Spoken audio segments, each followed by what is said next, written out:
Jason, retired at 32 is certainly a catchy name that caught my eye when I first looked at it.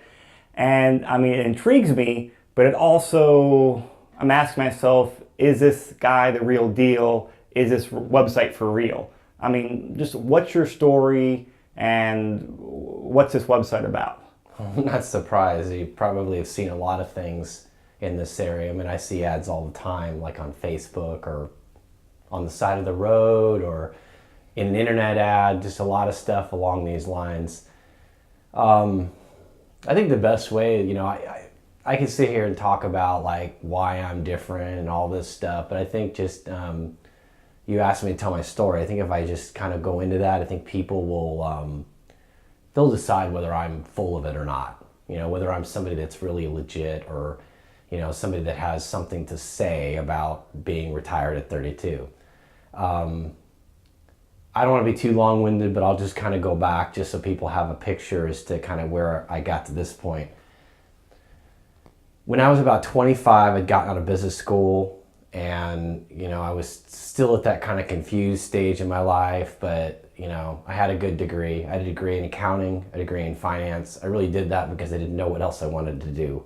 It's kind of like the default thing, like when you're lost on what you want to do with your life, at least all my friends were like, do business. You can't go wrong with a business degree. So I got a business degree, got out of college, and I went to work for my dad. I'd been working for somebody else for many years, and actually it was like a big retail store, like a grocery store. And I started out bagging groceries. I ended up in kind of like a management role, and the manager of my store basically told me, like, you need to just leave here. And I'm like, what are you talking about? He goes, if you don't leave, you're going to end up where I'm at. You don't want to be where I'm at. Like, core upper management already has their eye on you. You don't want to be here unless this is what you really want. So I left and I went to work for my dad. And long story short with him, he had retired when he was 50. He was a lawyer. His partner who took over the company got sick. So my dad had to come back and take the company back over. And my dad was kind of out of the game. And, he very much relied on my mom to run the business, and she was done. She was retired. She wasn't going back.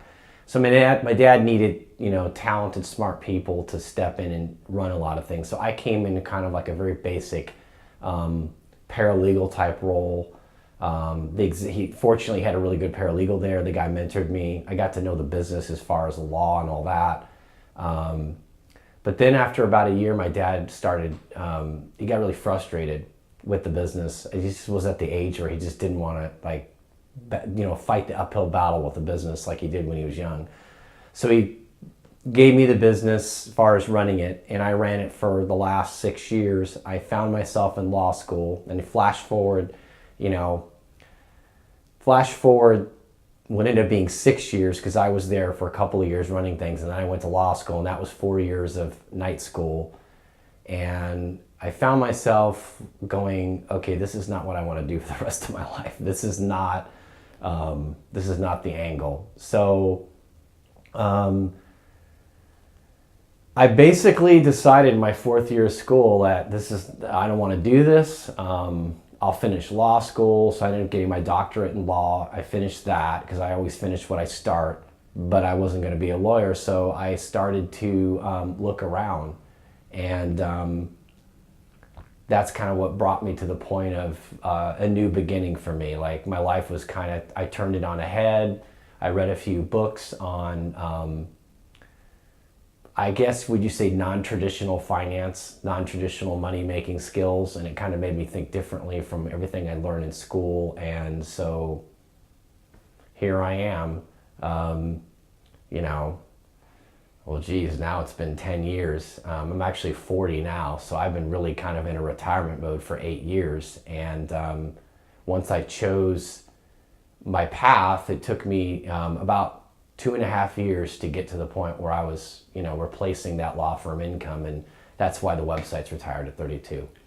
Now, when I first saw the word retire, I generally think of a very, like a senior citizen who's living off Social Security and a pension and spending their days fishing and kind of not doing too much exciting stuff.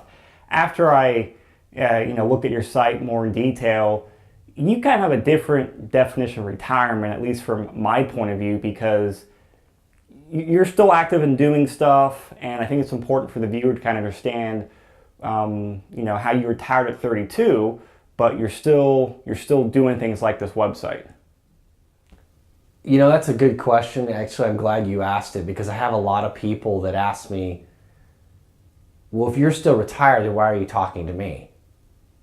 And I understand where that, because I think the thought when people think retire, particularly a lot of this, a lot of these home business offers you see out there, people doing all, I made, $50,000 in the first 2 months on the internet, all this garbage that people see. I think one, people are skeptical, so that's what makes them start questioning things. And then two, I think the vision of somebody that's quote retired, if you're young, is somebody, oh, I'm just off on the beach in Barbados doing nothing. And the reality is, I actually kind of lived that life for 2 or 3 years, up until I was about 35. I got pretty bored with it.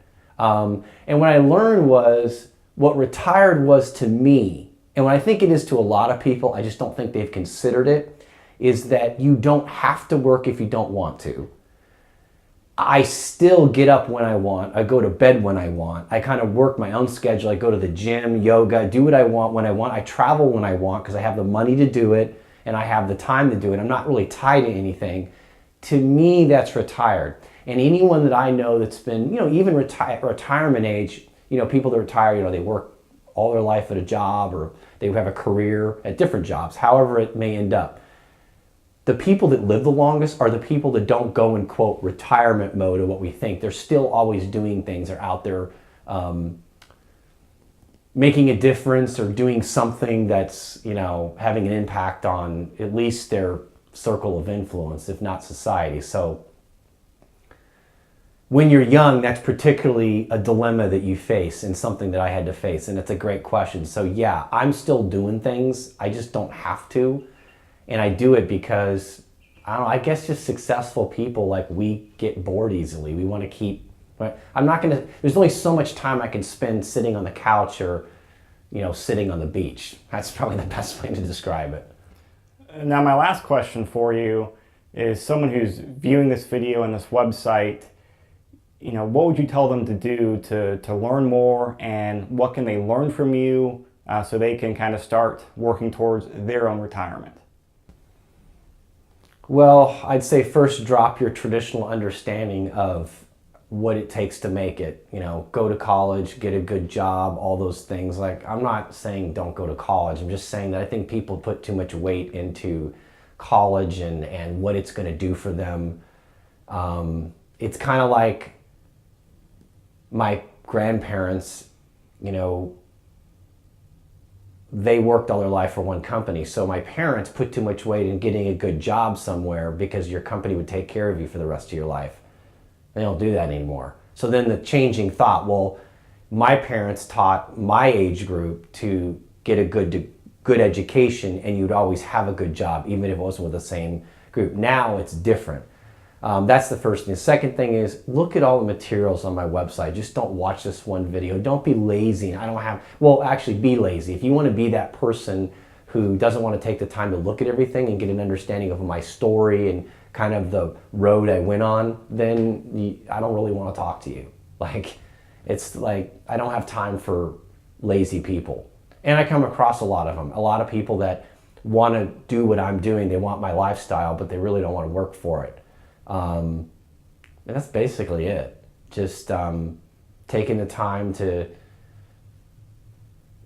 research, to spend time looking at what I've got to say, to have an open mind, and to not put all your weight in what everyone's telling you to do.